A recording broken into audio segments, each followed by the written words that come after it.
Hello everyone, this is Tej Bahadur Singh, and as you know, we are discussing here the Labor Law Part 2, which is provided in the syllabus of Honours Course, LLB Honours Course, Semester 6. In this paper, there is an enactment in Unit 2, which we are discussing. The enactment name is the Maternity Benefit Act 1961. Okay. Provision wise हम इस पूरे act को discuss कर चुके हैं। Last class में हमने इसको सारा डिस्कस कर लिया था, लास्ट क्लास तक ये ख़त्म हो गया था। आज हम इसके कुछ इम्पॉर्टेंट पॉइंट्स या कुछ इसके इम्पॉर्टेंट क्वेश्चंस डिस्कस करेंगे और वो जो इम्पॉर्टेंट कॉन्सेप्ट्स हैं उनको आज और कल की क्लास में रिवाइज यानी कि नेक्स्ट क्लास में रिवाइज करने की कोशिश करेंगे। Okay, so let's see the important questions which has been come into your examination papers। अगर आप देखिए तो इसमें 2013 के पेपर में मैटरनिटी बेनिफिट एक्ट से एक लॉन्ग क्वेश्चन आया था, ठीक है, और उसके बाद एक शॉर्ट क्वेश्चन आया था। 2014 में भी मैटरनिटी बेनिफिट एक्ट से रिलेटेड क्वेश्चन नंबर 1 आया था। उसके अलावा इसमें 2 शॉर्ट क्वेश्चन आए थे, medical bonus that is section number 8 और nursing break that is section number 11, 2 question आए थे। इसके अलावा 2015 में भी मैटरनिटी बेनिफिट एक्ट से रिलेटेड क्वेश्चन नंबर 1 आया था। इसके अलावा और शॉर्ट क्वेश्चन में मेडिकल बोनस और penalties under the maternity benefit act से रिलेटेड 2 क्वेश्चन आए थे, ठीक है। उसके बाद पेपर अगर हम देखें 2016 का, तो 2016 के पेपर में भी मैटरनिटी बेनिफिट एक्ट से रिलेटेड एक क्वेश्चन आया था, विच इज़ तो क्वेश्चन एक लॉन्ग क्वेश्चन आया था आई मीन, और उसके अलावा शॉर्ट क्वेश्चन में भी आप देख सकते हैं क्वेश्चन नंबर 1 आया था। उसके अलावा 2017 के पेपर को अगर आप ध्यान दीजिए तो question number 1 maternity benefit act से रिलेटेड था, ठीक है, और उसके बाद ये maternity benefit question number maternity benefit act के लास्ट प्रोविज़न से, मतलब कि लास्ट में जो प्रोविज़न्स दिए हुए हैं उनसे रिलेटेड क्वेश्चन था। और इसके अलावा शॉर्ट क्वेश्चंस में भी आप देखिए तो 2 क्वेश्चन शॉर्ट क्वेश्चंस दिए हुए हैं यहाँ पर। 2018 में उसी तरह से मैटरनिटी बेनिफिट एक्ट से रिलेटेड एक लॉन्ग क्वेश्चन था, ठीक है, और शॉर्ट क्वेश्चंस को देखें तो ये question number 1 and question number 3, ये short questions maternity benefit act से रिलेटेड हैं। 2019 में न्यू कोर्स में भी देखें, मैटरनिटी बेनिफिट एक्ट्स में इंस्पेक्टर्स की पावर एंड इनके अपॉइंटमेंट्स के बारे में आया था, जो 15-17 के आसपास दिया हुआ है सेक्शन में, ठीक है। और उसके बाद शॉर्ट क्वेश्चंस में भी question number 1, question number 2, question number 3 talks about maternity benefit act, ठीक है।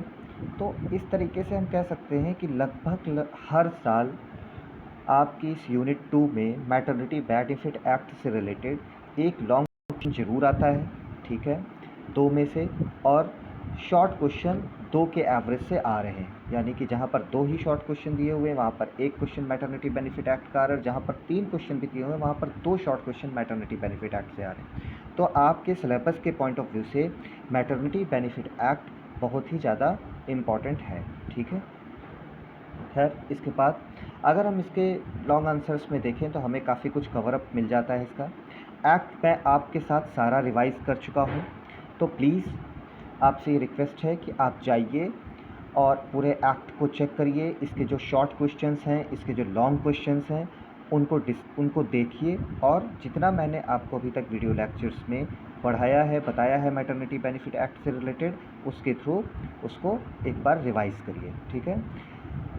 Now let's discuss some important long question related to Maternity Benefit Act. The first question is, who is entitled to the payment of maternity benefits and under what circumstances? When maternity benefit can be forfeited under the Maternity Benefit Act 1961। देखिए, अगर इसके answer में हम देखेंगे तो हमें क्या क्या 3 पॉइंट्स, बेसिकली 3 पॉइंट्स पर फोकस करना होगा। The first point is right to payment of maternity benefit, हमें राइट बताना पड़ेगा जो मैटरनिटी बेनिफिट का राइट है। उसके अलावा second point talks about continuance of payment of maternity benefit in certain cases, ठीक, किन केसेस में उसका जो पेमेंट ऑफ मैटरनिटी बेनिफिट है वो कॉन्टिन्यू रहेगा। और third one is payment of maternity benefit in certain cases, ठीक, सॉरी, हमें बेसिकली इन 3 पॉइंट्स को डिस्कस करना होगा। Right to payment of maternity benefit का प्रोविज़न कौन सा है? सेक्शन 5, ठीक है। Section 5 talks about right to payment of maternity benefit. इसको देखते हैं जरा। It talks about section 5 provides that maternity benefit to which every women shall be entitled to her. देखिए मैं इसके सेक्शंस आपको डिस्कस ऑलरेडी कर चुका हूँ, तो प्लीज़ एक बार बस इसका रिवीजन है ये, तो उसको देखते हैं। It talks about section 5 provides that the maternity benefit to which every women shall be entitled and her employer shall be liable. दोनों के बारे में बात कही गई है कि every women shall be entitled for the maternity benefit and every employer shall be liable for the maternity benefit. ये क्या है? Is a payment to a worker at the rate of average daily wages. मतलब कि ये एक average daily wages के basis पर एक पेमेंट दिया जाता है मैटरनिटी बेनिफिट के अंडर में for the period of her actual absence. मतलब कि मैटरनल लीव के टाइम पर, जैसा कि हमने पढ़ा, जो भी मैटरनल लीव का पीरियड होता है, मैटरनल लीव के टाइम पर वो एब्सेंट होती है। जो भी वुमेन एम्प्लॉय होती है प्रेगनेंसी के टाइम पर, जो उसे मैटरनल लीव मिलती है, उस टाइम पर वो एब्सेंट होती है उसकी, तो वो इंटाइटल्ड होगी और एम्प्लॉयर की ये ड्यूटी होगी कि उसे मैटरनल लीव के टाइम पर डेली वेजेस के बेसिस पर पेमेंट दे, ठीक है। कब? Proceeding the including the day of delivery for 6 months immediately following the day, ठीक है। Now let's discuss further. It talks about for the purposes of paying the maternity benefit to a woman worker as stated above, the average daily wages means, हमने जैसा कि पहले भी देखा average daily wages को section 5 में explanation में उसका डिस्कस किया गया है। And what it says, the average daily wages means the average of women's wages payable to her for the day on which she has worked during the period of 3 calendar months immediately preceding the date of which she absent herself on account of maternity or ₹1 a day whichever is higher। मतलब यहाँ पर ये बात कही गई है कि जो डेली वेजेस होगा उसने जिस डेट से उसने मैटरनल लीव ली है, उस डेट से पहले जो 3 महीने में काम किया है, उन 3 महीने में उसको जो डेली वेजेस के एवरेज से मिलता था वही एवरेज डेली वेज माना जाएगा, ठीक है, और वही पेमेंट उसको किया जाएगा। यहाँ पर ₹1 नहीं होना चाहिए, यहाँ पर इसे ₹10 होना चाहिए, या तो ₹10, इनमें से जो भी ज़्यादा होगा उसे ही माना जाएगा। 5 two talks about no women shall be entitled to maternity benefit unless she has actually worked in an establishment. देखिए यहाँ पर एक कंडीशन प्रोवाइड की गई है एक वुमेन एम्प्लॉय के लिए कि किस कंडीशन पर उसे वो मैटरनिटी बेनिफिट को अवेल कर लेगी। तो कब अवेल करेगी? Unless she has actually worked in an establishment of the employer, जब तक कि उसने सच में काम ना किया हो एक एम्प्लॉयर के एस्टैब्लिशमेंट में, ठीक है। From home she claims maternity, ऐसा एम्प्लॉयर जिससे वो मैटरनिटी बेनिफिट को क्लेम कर रही है, और उसका टाइम पीरियड क्या है? यहाँ पर देखिए 160 डेज़ दिया हुआ है, बट यहाँ पर जो टाइम पीरियड होगा यहाँ पर ये गलत लिखा हुआ है, दैट इज़ 80 डेज़। तो जो 80 दिन तक अगर उसने कम से कम काम किया है, ठीक है, 80 दिन तक, कब से? 80 दिन तक अगर जो उसकी एक्सपेक्टेड डिलीवरी डेट है, जो भी उसकी एक्सपेक्टेड डिलीवरी डेट है, उस एक्सपेक्टेड डिलीवरी डेट से पहले अगर उसने 1 साल के अंदर, मान लीजिए आज उसकी एक्सपेक्टेड डिलीवरी डेट है, तो आज से 1 साल के अंदर, आज से पहले 1 साल के अंदर उसने अगर 80 दिनों तक काम किया है, तो वो 80 दिनों तक अगर उसने काम किया है तो उसे ये माना जाएगा कि वो उस इस्टेब्लिशमेंट में एक एम्प्लॉई है, और वो एक एम्प्लॉयर के अंदर उसका एम्प्लॉयर के साथ उसका टर्म्स ऑफ कॉन्ट्रैक्ट है एम्प्लॉयमेंट के लिए, ठीक है, ये माना जाएगा। तो 80 दिन की एक क्वालिफ़िकेशन रखी गई है। इसका एक प्रोवाइज़ो भी है जो ये कहता है कि स्टेट ऑफ असम से अगर कोई माइग्रेंट होकर आया है मैटरनल लीव पीरियड के टाइम पर, तो फिर ये 80 दिन वाला पीरियड उस पर अप्लाई नहीं होगा। ये बात आपको इसी पैरा में मिलेगी। उसके बाद यहाँ पर यह भी कहा गया है कि for the purposes of calculating the days on which a women has actually worked in the establishment the days for which she has been laid off during that period. मतलब कि यहाँ पर बस आप इतना समझ लीजिए, ये कहा गया है कि जो भी हॉलीडे पीरियड होता है, ऑफिशियल हॉलीडे पीरियड होता है, जिस डेट के लिए उसको पेमेंट मिलती है डेली वेजेस बेसिस पर, जैसे कि संडे के लिए पेमेंट नहीं करती ना, तो या फिर जैसे कोई हॉलीडे है उसके लिए कोई पेमेंट नहीं करती, तो ऐसे किसी दिन के लिए उसको वो 80 दिन में काउंट किया जाएगा। ऐसे मतलब संडे उसका 80 दिन में काउंट किया जाएगा। कोई भी ऑफिशियल हॉलीडे है तो उसे 80 दिन में काउंट किया जाएगा। मान लीजिए 70 दिन वो एम्प्लॉयमेंट प्लेस पे गई और उसने काम किया, और 10 दिन उसको ऑफिशियल हॉलीडे मिला, जिसमें कुछ संडे, कुछ त्यौहार, तो वो सारे संडे त्यौहार 10 दिन के काउंट किए जाएंगे 80 दिन में, ठीक है। इसके बाद section 5 sub clause 3 talks about it. 5 sub clause 3 कहता है कि provides that a women shall be entitled to maternity benefit for a minimum period of 12 weeks. देखिए यहाँ पर फिर से एक बार इसको करेक्ट करने की ज़रूरत है, अमेंड करने की ज़रूरत है। यहाँ पर 12 वीक्स नहीं होगा, यहाँ पर 26 वीक्स होगा। 2017 का एक अमेंडमेंट आया था, 2017 के अमेंडमेंट में हम पढ़ चुके हैं इस बात को। मेजर चेंज हुआ था सेक्शन 5 सब क्लॉज 3 में, और उसमें यह बात कही गई थी कि जो उसमें ये जो 12 वीक्स का टाइम है मैटरनिटी बेनिफिट का, जो मिनिमम पीरियड जो इसमें 12 वीक्स लिखा हुआ है, उसको 2017 के अमेंडमेंट में बढ़ाकर 26 वीक्स कर दिया गया है। ठीक है, और ये बात कही गई है कि वो जो उसे जो मैटरनल लीव मिल सकती है वो उसको डिलीवरी पीरियड से 8 हफ्ते पहले से मिलना स्टार्ट हो सकती है। यहाँ पर 6 वीक्स लिखा हुआ है, इसको करेक्ट कर लीजिएगा। इसके अलावा इसमें लिखा है provided that where a women dies during this period. देखिए हाँ, एक बात और भी है कि मान लीजिए कोई वुमेन एम्प्लॉई है, वो उसकी डेथ हो जाती है, ठीक है, तो और कब डेथ हो जाती है, मैटरनल लीव पीरियड के टाइम पर, तो उसे मैटरनिटी बेनिफिट कैसे दिया जाएगा, या फिर आप ये भी कह सकते हैं कि मैटरनिटी बेनिफिट देने का पीरियड क्या होगा, कब तक का मैटरनिटी बेनिफिट पीरियड दिया जाएगा, मैटरनिटी बेनिफिट पीरियड दिया भी जाएगा कि नहीं दिया जाएगा। तो इस चीज़ को एक्सप्लेन प्रोवाइजो में किया गया है। यहाँ पर क्या कहा गया है कि provided that where a women dies during this period, अगर मैटरनल लीव के पीरियड पर अगर वो वुमेन की डेथ हो जाती है, तो जो मैटरनिटी बेनिफिट के जो भी बेनिफिट्स होंगे वो जिस डेट में उसकी डेथ होती है उस डेट तक के दिए जाएंगे। ठीक है, और मान लीजिए किसी वुमेन एम्प्लॉई ने मैटरनल लीव टाइम पर एक बच्चे को जन्म दिया है, और उस बच्चे को जन्म देने के वो तुरंत बाद, यानी कि ड्यूरिंग द डिलीवरी या फिर उसके अगले ही दिन उसकी डेथ हो जाती है, ठीक है, तब क्या होगा, तब फिर उसे, अगर वो बच्चा, मतलब मान लीजिए अगर वो बच्चा बेबी जिंदा है तो उसे पूरा मैटरनिटी बेनिफिट दिया जाएगा, अदरवाइज उसे तब तक दिया जाएगा जब तक माँ की डेथ नहीं हुई। ठीक है, और अगर बच्चा जिंदा है तो उसे तब तक मैटरनिटी बेनिफिट दिया जाएगा जब तक कि, यानी कि पूरा मैटरनिटी बेनिफिट दिया जाएगा। तो कंडीशन समझिए, अगर किसी वुमेन की डेथ हो जाती है ड्यूरिंग डिलीवरी, ठीक है, तो उस वुमेन को अगर उसका बच्चा नहीं हुआ, या बच्चे की मान लीजिए बच्चा नहीं हुआ और उसको मैटरनल लीव पीरियड में ही प्रेगनेंसी के टाइम पे डेथ हो गई उसकी, तो जो मैटरनिटी बेनिफिट है जिस डेट पे उसकी डेथ हुई है तब तक के लिए मिलेगा। उसके अलावा मान लीजिए उसके डिलीवरी टाइम पर उसकी डेथ हो गई या अगले दिन डेथ हो गई, ठीक, और बच्चा भी जिंदा नहीं है, तब क्या होगा, तब मैटरनिटी बेनिफिट भी उसी दिन तक के लिए दिया जाएगा। लेकिन मान लीजिए बच्चा ठीक है डिलीवरी के बाद, तो फिर पूरा मैटरनिटी बेनिफिट दिया जाएगा। और मान लीजिए कि मैटरनल पीरियड में ही बच्चे 1 महीने बाद मान लीजिए मर गया, और मैटरनल लीव पीरियड चल रहा है, या 6 हफ्ते बाद मान लीजिए मान लीजिए 2 हफ्ते बाद बच्चा ख़त्म हो गया, तो जब तक बच्चा ज़िंदा था तब तक के लिए जो है मैटरनिटी बेनिफिट, या आप कह सकते हैं वो जो अमाउंट है दिया जाएगा। तो जब तक माँ जिंदा है या जब तक बच्चा जिंदा है तब तक के लिए मैटरनिटी बेनिफिट का जो अमाउंट है वो दिया जाएगा, और अगर बच्चे को कुछ नहीं होता है तो पूरा मैटरनिटी अमाउंट दिया जाएगा।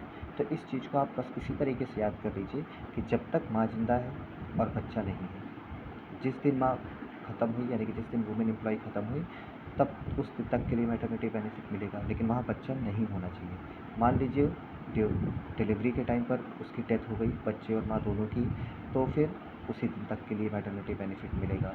मान लीजिए बच्चा ज़िंदा रह गया और वो है, ठीक है, तो फिर उसे पूरा मैटरनिटी बेनिफिट दिया जाएगा। या फिर मान लीजिए मैटरनल लीव पीरियड में है और उसके बाद वो बच्चा कुछ दिन तक ज़िंदा रहता है और फिर मर जाता है, तो जब तक बच्चा ज़िंदा रहता है तब तक मैटरनिटी बेनिफिट के अंडर मिलने वाला अमाउंट दिया जाएगा। नाउ द क्वेश्चन इज़ कि वो अमाउंट किसको दिया जाएगा। ठीक है, तो वो अमाउंट किसको दिया जाएगा, देखिए माँ को तो मिल नहीं सकता, तो उसने नॉमिनी के बारे में, सेक्शन 6 में हम पढ़ते हैं नॉमिनी के बारे में, कि जब भी कोई वुमेन एम्प्लॉय होती है और मैटरनल लीव पीरियड लेती है तो उसे नोटिस देनी पड़ती है एम्प्लॉयर को। उस नोटिस में वो नॉमिनी का नाम भी लिखती है, ठीक है, कि ये अगर मैं उस अमाउंट को नहीं ले सकती तो इस पर्सन को वो अमाउंट दिया जाए। ठीक है, या फिर अगर वो नॉमिनी भी नहीं होता, मान लीजिए नॉमिनी का भी नाम नहीं लिखा गया है, तो जो भी लीगल रिप्रेजेंटेटिव होता है फिर उसको वो अमाउंट मिलता है। ठीक, क्योंकि यहाँ पर मान लीजिए अगर बाकी डेथ हो रही है, वुमेन एम्प्लॉय की डेथ हो रही है, तो उसे तो मिल नहीं सकता, फिर तो किसे मिलेगा, हम इस बारे में बात कर रहे हैं, इस बारे में डिस्क्राइब किया गया है सेक्शन 6 में। ठीक है, now we come to the next part,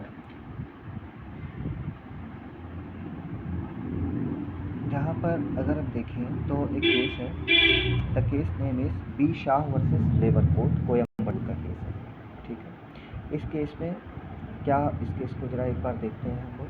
the question was, क्या क्वेश्चन था इस केस में, whether Sunday is to be counted calculating the amount of maternity benefit act, क्या संडे को जो है मैटरनिटी बेनिफिट एक्ट का जो अमाउंट, जो मैटरनिटी बेनिफिट दिया जाता है, या आप कह सकते हैं जो भी अमाउंट दिया जाता है उस टाइम पर, तो क्या उसमें संडे को कैलकुलेट किया जाएगा। तो यहाँ पर अगर हम देखें कि यहाँ पर अगर हम देखें तो कोर्ट ने हेल्ड किया यहाँ पर, या कोर्ट ने जो अपना डिसीजन दिया, it was in the context of subsection 1 and 3 of section 5, जैसा कि भी हमने देखा। The term week has to be taken to signify, sorry, the हाँ, तो इट वाज हेल्ड, कोर्ट ने ये हेल्ड किया इसमें कि जो टर्म है, जो भी टर्म इसमें जो हॉलीडे की बात की जा रही है, ठीक है, the terms week has to be taken to signify a cycle of 7 days including Sunday, मतलब कि जो आप पीरियड काउंट करते हैं पेमेंट देने के लिए, उसमें संडे भी इंक्लूड होगा, ठीक है। कोर्ट ने क्या कहा कि जो लेजिस्लेचर था उसकी क्या इंटेंशन थी, जब भी मैटरनिटी बेनिफिट एक्ट को कैलकुलेट करने की बात आएगी, तो वो उसकी जो थी वो पूरे इंटायर पीरियड की थी, उसमें कोई टाइम, उसमें कोई वीक, संडे या हॉलीडे उसमें एक्सक्लूड करने की इंटेंशन नहीं थी लेजिस्लेचर की। वो संडे हो या कोई हॉलीडे हो, सारे पीरियड को इंक्लूड किया जाएगा, ठीक है। कोर्ट ने बेसिकली यही बात कही। उसके बाद कोर्ट ने इसको और भी एक्सप्लेन किया, ठीक है, which you can read out and you can understand the basic concept. Now we will discuss the next case. Next case basically talks about Ram Bahadur Thakur Private Limited versus Chief Inspector of Plantation. The point of determination क्या था इसमें कि whether in calculating it 160 days, sorry, पहले जब हम, ये case कब का है, ये केस 2017 से पहले का है।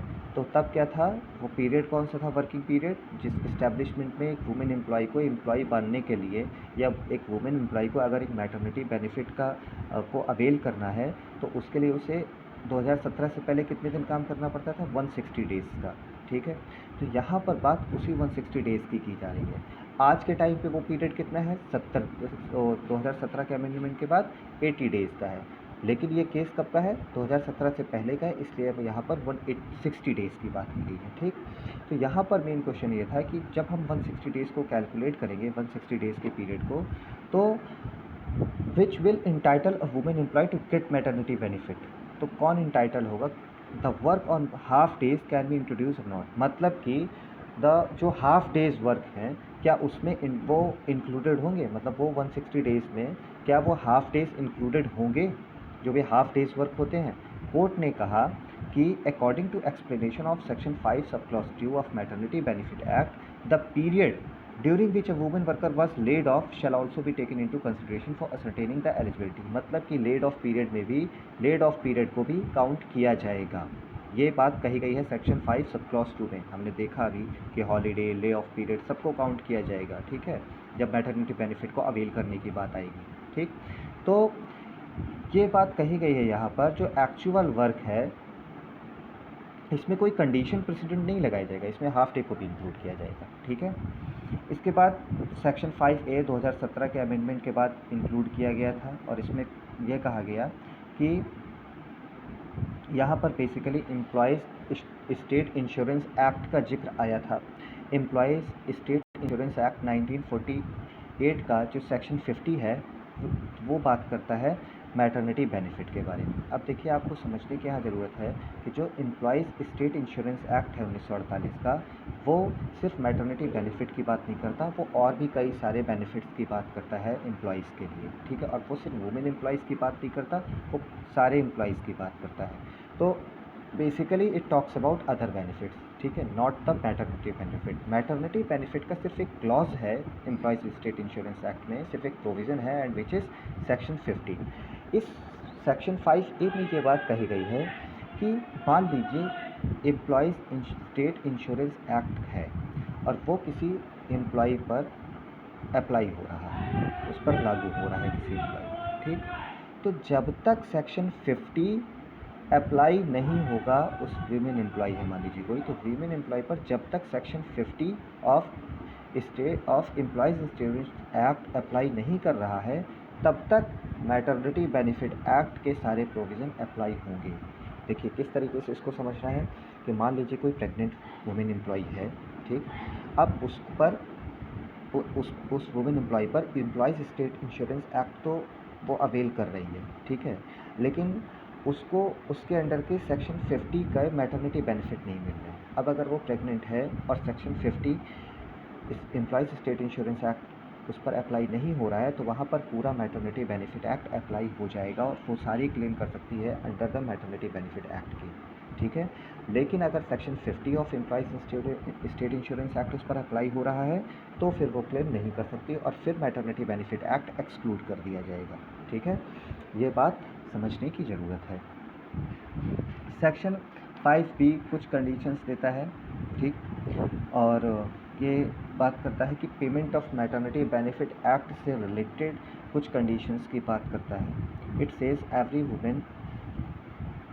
Women who is employed in a factory और other establishment to which the provisions of the employees state insurance act applies, ठीक, और whose wages including remuneration of overtime work for a month exceed the amount specified in subsection B of clause 9 of section 2 of that act, and who fulfills the condition specified in the subsection 2 of section 5 shall be entitled to the payment of maternity benefit act under this act। मतलब कि ये बात इसमें कही गई है कि कुछ कंडीशंस रखी गई हैं payment of maternity benefit act से रिलेटेड, ठीक। A, B, C तीनों में हम देख सकते हैं। Now the question is what is the ground for forfeiture of maternity benefit. ये बात किस सेक्शन में कही गई है? सेक्शन 18 में ग्राउंड्स दिए गए हैं फॉरफीचर ऑफ मैटरनिटी बेनिफिट के लिए। कब मैटरनिटी बेनिफिट जो है फॉरफीट किए जा सकते हैं, उनको लिया जा सकता है। यहाँ पर क्या है, if a women works in any establishment after she has been permitted by her employer to absent herself under the provision of section 6 for any period during such authorized absence she has forfeit her claim to the maternity benefit for such period। मतलब यहाँ पर ये बात की गई है कि मान लीजिए कोई एम्प्लॉयर है, उस एम्प्लॉयर ने कोई वुमेन एम्प्लॉय है और वो वुमेन एम्प्लॉय मैटरनिटी बेनिफिट के लिए इंटाइटल्ड है, वो उसको अवेल कर सकती है, वो प्रेग्नेंट है, लेकिन और एम्प्लॉयर ने उसको एब्सेंट होने की या एम्प्लॉयर ने उसको सारे परमिशंस भी दे दी, उसके बावजूद वो वुमेन एम्प्लॉय उस इस्टेब्लिशमेंट में वर्क करने आती है, तो यहाँ पर क्या होगा, उसका जो मैटरनिटी बेनिफिट की क्लेम है वो फॉरफीट कर ली जाएगी, ठीक है। यानी कि अगर उसको इंटाइटल्ड है, परमिशन दे दी एम्प्लॉयर ने, तो फिर उसे जाना चाहिए, ठीक है, तो फिर उसे, वरना उसके मैटरनिटी बेनिफिट्स उसको नहीं मिलेंगे। ये बात कही गई है सेक्शन 18 में। So today we have basically discussed the most important question of maternity benefit act which is related to section 5, ठीक है। इसको बहुत अच्छे से ध्यान देना है, 2017 में जो अमेंडमेंट किए गए हैं उन पर फोकस रखना है, ठीक, और उसी हिसाब से इसको पढ़ना है। In the next class we will discuss the next topic, okay. Till then thank you.